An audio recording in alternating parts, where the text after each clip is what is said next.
আমাদের সামনে আপনাদের সামনে অনেক উলামায়ে কেরামরা আলোচনা করছেন, আপনারা শুনছেন। আর আমার আগেও আমার ভাই জনাব হযরত মাওলানা কারি সালেহ আহমদ সাহেব মূল্যবান তকরীর করছেন, শুনছেন। আমি সামান্য সময় আপনাদের খেদমত আলোচনা করব। যদি মুসাফির হিসাবে মেহমানদার হিসাবে আপনাদের ভিতরে সামান্য কদর থাকে আপনারা বই যাবা। আমি আধা ঘন্টার ভিতরে শেষ করে নেব ইনশাআল্লাহ, বেশি সময় নিতাম না। আপনাদের দরজা রয়ে যারা অনেক সময় ধরে গতকাল থেকে এখন পর্যন্ত অনেক আলোচনা শুনছেন। আমি একটা সূরা তিলাওয়াত করছি। আমরা সূরাটা তিলাওয়াতের আগে আমি কিছু প্রাসঙ্গিক আলোচনা করি। ওয়াজের যেহেতু সময় নেই, পরিবেশ লাগে। আর আমার কিছু আলোচনা কোরআন থেকে আলোচনা করতাম চাই আমি প্রায় জায়গা। তোমার ইচ্ছা তাহলে কোরআন থেকে আলোচনা করার। আল্লাহর মায়ার বান্দাগান, এই পৃথিবীর জমিনে আমরা যারা আইছি একদিন দুনিয়ায় জমিন ছাড়িয়া যাইতেই লাগবো। গত মাহফিল অনেক মানুষ এই মাহফিল আসলাম।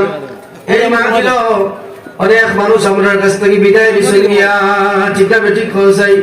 অনেক মানুষ নিয়ে মসজিদে নামাজ পড়েছি, এক কাতারও দাঁড়াইছি। সামনে আপনার সামনের খাতারও দাঁড়াই, পিছনের খাতারও দাঁড়াই। আমার ডাইনে ভাবে অনেক ভাই বন্ধুরা দাঁড়াইছে। আজ বুঝিয়া পাওয়া যায় না এরা আজ খবরও গেছেন কি, এরকম আসেনি বহুত মানুষ।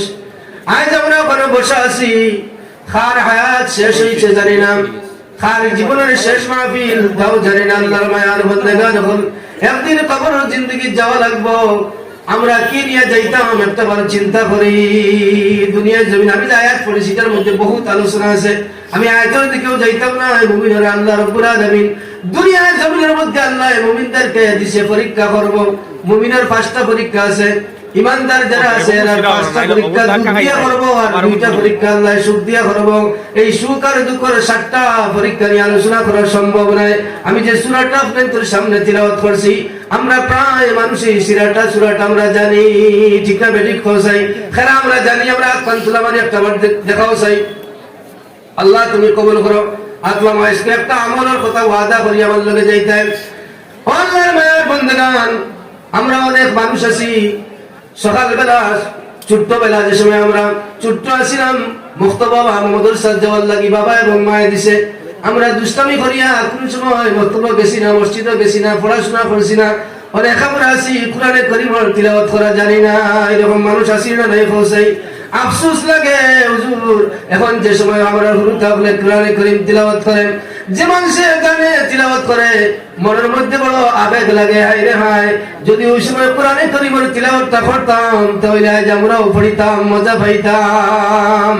আর অনেক ভাই আছে কোরআনে কারীম তিলাওয়াত পড়া জানে কিন্তু পড়ে না, ঠিক না বেঠিক বলছে। অনেকে জানে কিন্তু পড়ে না, অনেকে জানিয়ে আফসোস করে, না জানিয়ে আফসোস করে। এরকম আছে নি জমিনও 2 কোয়ালিটির মানুষ। এখন আমরা কমপক্ষে আমি যে হাত তুলাম আল্লাহ তুলা মারাইলাম, প্রায় মানুষ আমরা সূরাটা জানি না বলছে। আমলটা করবার আগে ওয়াদা করো, আমল যেখান কইমি তার মানবা ইনশাআল্লাহ। জোরে কও ইনশাআল্লাহ। আল্লাহ তুমি কবুল করো, জোরে কও আল্লাহুম্মা আমিন। আমি মুসাফির মানুষ, আপনাদের লাগি দোয়া করিয়া যাইমু। গুনাহগার হইলে তো মুসাফিরের দোয়া আল্লাহ রাসূল রাসূল কবুল। ইনশাআল্লাহ দোয়া করব আপনাদের লাগিয়া, আমার লাগি আপনাদের দোয়া করতে। রাসূলুল্লাহ সাল্লাল্লাহু আলাইহি ওয়াসাল্লাম ফরমায়েন, আচ্ছা কোনটা এই কোরআনে কারীমের মধ্যে 6000 আয়াত আছে, 6666টা আয়াত আছে কোরআনে কারীমের মধ্যে। বিশ্বনবী মুহাম্মদুর রাসূলুল্লাহ সাল্লাল্লাহু আলাইহি ওয়াসাল্লাম ফরমান, আমার সাহাবায়ে কেরাম তুমি তার ঘুমাইবার সময় 1000 আয়াতে কারীমা তিলাওয়াত করিয়া ঘুমাইবা। সুবহানাল্লাহ। কয় হাজার? 1000। সাহাবায়ে কেরামরা কইলা গো নবীজি 1000 আয়াতে কারীমা তিলাওয়াত করিয়া ঘুমানি কি সম্ভব? সবে তো 1000 আয়াতে কারীমা তিলাওয়াত করতে পারতো না। নবী করিম সাল্লাল্লাহু আলাইহি ওয়াসাল্লাম কইলা আমার সাহাবায়ে কেরাম তুমি তান ঘুমাইবার সময় আলহাকুমুত তাকাসুর হাত্তা যুরতুমুল মাকাবির, সূরা তাকাসুরটা একবার পড়িয়া ঘুমাইবা, 1000 আয়াতে কারীমা তিলাওয়াত করার সওয়াব পাইবা। সুবহানাল্লাহ। আমরা পড়িনি আবার আকলা মারি ওয়াদা করি আল্লাহর লগে ইনশাআল্লাহ। ইনশাআল্লাহ। আল্লাহ তুমি কবুল করো। কমপক্ষে সূরায় আজ ওয়াদা করছো নবীজি ফেরেশতা আল্লাহর ফেরেশতা বলে ফটো তুলছেন, ওয়াদার খেলাপি করবা, আল্লাহর কাছে জবাব দেই ভাই। আল্লাহর কোরআন সাথে রাখিয়া কইয়া আর একটা আমল করবা, খাওয়া যায় না ভাই। আপনার এই আমলে আমি গুনাহ রে আল্লাহ হয়তো মাফ করে জান্নাত দিতে পারে, আপনারও দিলাইতে পারে, ঠিক না বেঠিক পৌঁছাই লাগি। সূরা তাকাসুরটা কমপক্ষে একবার পড়িয়া ঘুমাইমু ইনশাআল্লাহ। এই সূরাটা আর কানো পড়া লাগে হইতে আর বাইরে আর কানো লাগে কবর জিয়ারতে যে সময় আমরা যাই তখন মেসাবক লেখন আলহাকুমুত তাকাসুর একবার পড়ো আর সম্পর্কে সূরা ইখলাস 11 বার পড়ো কইনি করে সূরা তাকাসুরটা একবার পড়ো আর আল কুল হুয়াল্লাহু আহাদ 11 বার পড়ো দুরূদ শরীফ পড়ো পড়িয়া তোমার মা বাবার লাগি দোয়া করো এই পৃথিবীর মানুষ একটা হাদিস নবীজির মনে হইলো কি নবী করিম সাল্লাল্লাহু আলাইহি ওয়াসাল্লামে ফরমায় প্রতিদিন জুমার রাত খার মা নাই বাবা নাই আতকান তুলামারে আমারে দেখাও বিয়াদবি মাফ করবাই মুরব্বি বাবাজিরা আতকান তুলামারে আমারও মা নাই বাবা নাই আমরার মা নাই বাবা নাই আতলামাও আমরার মা এবং বাবার রূহ নবীজির সহিহ হাদিস হযরত আবু হুরায়রা রাদিয়াল্লাহু তাআলা আনহু থেকে রওয়ায়াত নবীজি ফরমায় প্রতিদিন জুমার রাত আপনার বাবা আমার বাবা আপনার মা আমার মা আমার ভাই ব্রাদার আত্মীয়স্বজন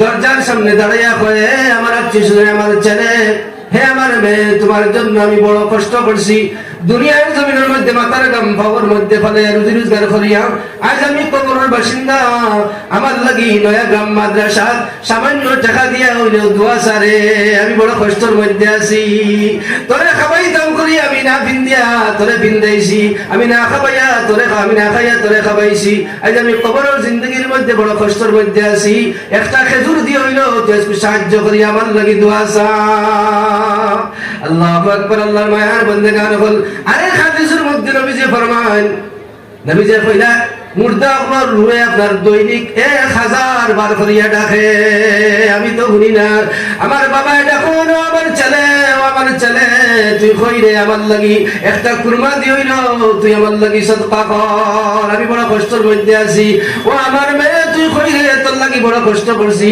10 মাস 10 দিন পেটের মধ্যে ধারণ করলাম 2 থেকে 2.5 বছর পর্যন্ত দুধ পান করাইলাম কত কষ্ট তোর লাগি করছি আমি আজ বড় কষ্টের মধ্যে আছি দয়া করিয়া আমার লাগি তোরা সাহায্য কর কোরআনে কারীম তেলাওয়াত কর আল্লাহর কাছে হাত তুলে আমারে দোয়া কর আল্লাহর মায়ার বান্দাগান এখন কবরের পারে দাঁড়াইয়া আমরা সূরা তিলাওয়াত করি আমি বাবার লাগি দোয়া করি না আমরা দোয়া করি মা বাবার রূহ আমরা উঠে কুশারা জীবিত আল্লাহর মায়ার বান্দাগান এখন এই সূরার মধ্যে আল্লাহ রাব্বুল আলামিন ফরমান দীর্ঘ আলোচনা করার সময় নাই ফরমান আলহাকুমুত তাকাসুর হাত্তা যুরতুমুল মাকাবির মানুষ প্রাচুর্যের লোভ লালসায় ধন সম্পদ জমাইবার লোভ লালসায় সহজ ভাষায় কইয়া বুঝছনি প্রাচুর্যের লোভ লালসায় ধন সম্পদ জমাইবার লোভ লালসায় জিন্দেগি তার বরবাদ করিলার ইহা তককে তার হায়াত শেষ হই যার কবর পর্যন্ত পৌঁছি যার গিয়া মানুষ ঠিক না ঠিক কইছে আমি আমার বাড়ি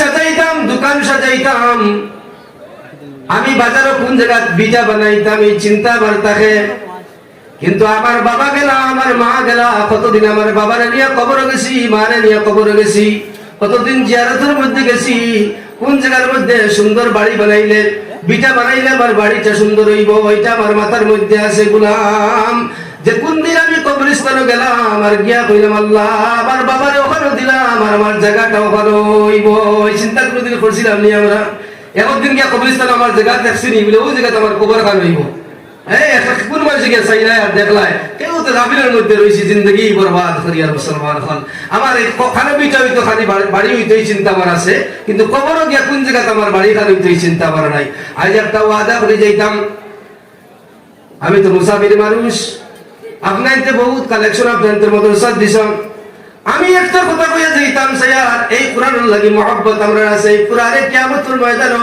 অনেকগুলা মানুষরে আল্লাহর জান্নাতে লইয়া যাইব বিশ্বাস হয়নি এটা বিশ্বাস করতে লাগবো আলোচনা লম্বা হলে আমি আধা ঘন্টার ভিতরে শেষ করতাম এর লাগি তাড়াহুড়া করিয়া আল্লাহর মায়ার বান্দাগণ যখন কিয়ামতের ময়দানে মানুষগুলা বিপদের মধ্যে পড়ব সূর্য মাথার উপরে আইব সূরার আলোচনা সামান্য রাখি আর সামনে যাইতাম স্যার কিয়ামতের ময়দানে আল্লাহ রাব্বুল আলামিন যে সময় মানুষের বিচারগুলা শুরু করব তখন মাথার উপরে সূর্য আইব মাথার আধা উপরে আইব ওই দোকানো আধা ঘন্টা 1 ঘন্টা 2 ঘন্টা বইতাম পারতাম না কিয়ামতের ময়দানও একটানা 50,000 বছর পর্যন্ত উবানি লাগবে সুবহানাল্লাহি বিহামদি উবানি লাগবো বুয়ার তো ক্ষমতাও নাই ইয়াওমান কানা মিকদারুহু 50 আলফ সানা ফাসবির সাবরান জামিলা ইন্নাহুম ইয়ারাউনাহু বাঈদান ওয়া নারাহু কারীবা একটানা 50,000 বছর পর্যন্ত দাঁড়ানি লাগবো দাঁড়াই মধ্যে কিভাবে কইরা লা ইয়ারতাদু তারফুহুম ওয়া আফিদাতুহুম হাওয়া চক্ষুর ফাত্তিটা মারা সম্ভব হইতো না এখন তো লড়াচড়া করতাম পারতাম সবকিছু করতাম পারতাম ফাত্তি মারা সম্ভব হইতো না কিয়ামতের ময়দানে তোমার ছেলেও থাকতো না মেয়েও থাকতো না আত্মীয়স্বজন কেউ থাকতো না তখন সদকা করা আমলগুলা খাবো লাগবো আর এই কোরআনে কারীমের গুলো মানুষের টাকাইয়ে জান্নাতে নিয়ে যাইবো সুবহানাল্লাহ এই কোরআনে কারীমের লোকগুলি জান্নাতে যাইতাম না ওরা আশা আছে নিকার তাইলে আমি আপনাদের সামনে ওয়াজ আপনারা বলছেন আজকে খালি সন্ধ্যার সময় বুঝছেন আপনাদের সামনে একটা কথা তুলিয়া ধরতাম সৈয়দ ও ভাই এর আগে আমি কই দুনিয়া আপনার এলাকার বয়েন বিদেশ আসেননি সৌদি আরব লন্ডন আসেননি সৌদি আরব দুবাই কাতার আসেননি কয় বছর ভিসা নিয়ে যায় তোরা কথা বলছেন কয় বছর 5 বছর বা 10 বছর আপনার ছেলে আপনার বিদেশের বাড়িতে গেছেন 5 বছর ভিসা নিয়ে গেলাম যদি দুবাই আপনার আমোদ প্রমোদের দিকে তাকাইয়া তার 5 বছর এমনি খাটাইল রুজি রোজগার করলো না 5 বছর পরে আবার খালিয়াতে শূন্যতে বাড়িতে আইব জিন্দগি বেকার ঠিক না ঠিক কইছাই এ আল্লাহ মায়ার গুলো বন্দেগার হল আল্লাহ রাব্বুল আলামিন আপনারে আমারে ওলা খান 60 থেকে 70 বছর একটা ভিসা দিয়ে আমারে পাঠাইছে দুনিয়ার জমিনের মধ্যে ঠিক না ঠিক কইছাই আমরা এখানে আমার জিন্দগি যার আমার বিষয় সময় যার ডেটটা শেষ হয়ে যায় কি কোন দিন জানি কবরের জিন্দগি যাইব চিন্তা নাই আল্লাহ ভাইমান আল্লাহাকুমুত তাকাসুরু হাত্তা যুরতুমুল মাকাবির কাল্লা সাওফা তা'লামুন সুম্মা কাল্লা সাওফা তা'লামুন মানুষ প্রাচুর্যের লোভ লালসায় জিন্দগি বরবাদ করে ইহা তোকে তার সামনে আজরাইল ইয়া খড়া হই যারা কবর পর্যন্ত পৌঁছে যায় কইতো পারে না কোন দিন আজরাইল না এ বাড়ি সাজাইতে সাজাইতে সাজাইতে সাজাইতে আমরা সাজানো শেষ হয় না আমরা জিন্দগি শেষ হয়ে যায় ঠিক না ঠিক কইছাই সাজাইতে সাজাইতে সাজানো শেষ হয় না জিন্দগিটা শেষ হয়ে যায় বরবাদ হয়ে যায় মুসলমান হল কবর জিন্দগি যাওয়া লাগবো আল্লাহ পরবর্তীকারে আলমে যে নিয়ামতগুলা দিছে নিয়ামতের কদরদারি করতে হইব এই সূরার লাস্টে আল্লাহ রাব্বুল আলামিন ফরমায় সুম্মা লা তুসআলুনা ইয়াওমা ইযিন আনিন নাঈম আল্লাহ কিয়ামতের দিন তোমারে আপনার নিয়ামতগুলার প্রশ্ন আল্লাহ পরবর্তীকারে আলমে করব যতগুলা নিয়ামত দিছে এর মাঝ থেকে দৌড় হইলে একটা নিয়ামত সুবহানাল্লাহ বিহামদি এই মর্মে একটা ঘটনা হইয়া আমি আপনাদের সামনে থেকে বিদায় নেওয়ার চেষ্টা করি আজকে তো 3 বেলা ভাত খাইতে পারতাই মুসলমান খাওয়ার তো অসুবিধা হলো না বিশ্বনবী মুহাম্মদ রাসূলুল্লাহ সাল্লাল্লাহু আলাইহি ওয়াসাল্লামের জামানাত হযরত আবু বকর সিদ্দিক রাদিয়াল্লাহু তাআলা আনহু পেটর বুক থেকে বুক নিয়া ঘর থেকে বাইরে একটা ময়দানে গেছেন হযরত উমর গেলা কিছুক্ষণ পরে বিশ্বনবী মুহাম্মদ রাসূলুল্লাহ সাল্লাল্লাহু আলাইহি ওয়াসাল্লাম আইলা হইয়া বলে আবু বকর উমর তুমি তাই কিতাল লাগি কেন বলে গো নবীজি পেটর বুকের কারণে ঘর থেকে বাইরে আইছি আল্লাহ রাসূল বলে আমিও তো কারণে আইছি চলো আবু আনসারীর বাড়ি যাই দেখি কোনো কিছু পাই কিনা নবীজি দুইজন সাহাবীরা নিয়া আনসারীর বাড়ির মধ্যে গেছেন যাওয়ার পরে গেটা আপনি আনসারী বাড়িতে শুনি ঘর থেকে আওয়াজ হইল হুজুর বাড়িতে নাই কিছুক্ষণের মধ্যে তার বাড়ির মধ্যে আই যাবা কিছুক্ষণের মধ্যে বাড়ি যাইছেন আবার পরে নবীজিরে দেখিয়া বড় খুশি হইলা গো নবীজি আপনি আমার বাড়ির তশরিফ আনলা দস্তরখানা বিছাইয়া দিছেন এটা বহুত আলোচনা আছে দস্তরখানা বিছাইয়া দিছেন খেজুরা নিয়ে দিলাম খেজুর নবীজি খাইছেন তখন আল্লাহ রাসূল সাল্লাল্লাহু আলাইহি ওয়াসাল্লামের লাগি ইসাহাবী আপনার কাছে একটা বকরি জবাই করতে করিয়া নবীজি নিষেধ দিছেন তুমি তান বাচ্চাওয়ালা বকরি কোনদিন জবাই করিও না বকরা জবাই করিও সুবহানাল্লাহি ওয়া বিহামদি উচ্চারণ মুসলমান আলোচনা বহুত আছে কেন বকরি জবাই করতে দিছেন না বকরা জবাই করিয়া আনার পরে নবীজি খাইছেন পেট ভরিয়া খাওয়ার পরে আবু বকর মধ্যে কইরা আবু বকর ও যে খাইলাম আল্লাহ পেটর বুকে ঘর থেকে বাইরে করলো আবার পেট ভরাইয়া গরম নিয়ে আল্লাহ পৌঁছাইলো এটার জবাব আল্লাহর কাছে দেওয়া লাগবে সুবহানাল্লাহি ওয়া বিহামদি আল্লাহ দম দৌলত দিছে এটার নিয়ামত শুকরিয়া আদায় করতে হইব আল্লাহর রাস্তায় ব্যয় করতে হইব আল্লাহর কোরআন নিয়ে আমরা আল্লাহর কোরআনে আমরা জান্নাত লইয়া যাইতো কোরআনের কয়টা পারা আছে 30টা পারা বেশি কইতাম না 1000 টাকা করে নগদ তুলি করে পারো না এক পারার মহব্বত দেখাইয়া এই কোরআনের একটা পারায় আমার জন্য তুলিয়া যাইতো যদি কোনো বাঞ্চর ইমান থাকে ইমান কোরআনের প্রতি বলে আমি 1000 টাকা আল্লাহ তোমার নবীর করে দিলাম আল্লাহ তুমি কবুল করো। ভাই নাম কি থাকো কিতা নাম ভাই? আবু সাইদ আব্দুল্লাহ আমার ভাই। ইয়া আল্লাহ আমি মুসাফির মানুষ ভাই বাবা শুননি বাবা বাবা শুননি ও না আপনার খুশি আপনার মা নাই। ইয়া আল্লাহ ইয়া আরহামার রাহিমিন আমার আবু সাইদ আব্দুল্লাহ আমার ভাই ছেলে মনে করে ইয়া আল্লাহ ইয়া আরহামার রাহিমিন আল্লাহ ছেলের দাদা নাই মা শুন নাই বাবা শুন ইয়া আরহামার রাহিমিন আমারও আব্বা মা নাই আল্লাহ আমরা যারা মা নাই বাবা নাই আমরা বুঝি মার কদর কতটুক বাবার কদর কতটুক রব্বুল আলামিন আল্লাহ আমার ভাই ছেলেরে দিয়া 1000 টাকা নগদ কোরআনের এক পারার মহব্বত দেখাইয়াম। আয় আল্লাহ আপনার নবীর বদর সালানো সাহায্য করলাম ভাই ভিতরে দুনিয়া আপনাকে সাহায্য করিও কঠিন ময়দানে মাশাআল্লাহ যেই সময় কোরআনে কারীম এক বুড়া মানুষের দেখাই নিয়া জান্নাতে যাইব আল্লাহ ওই সময়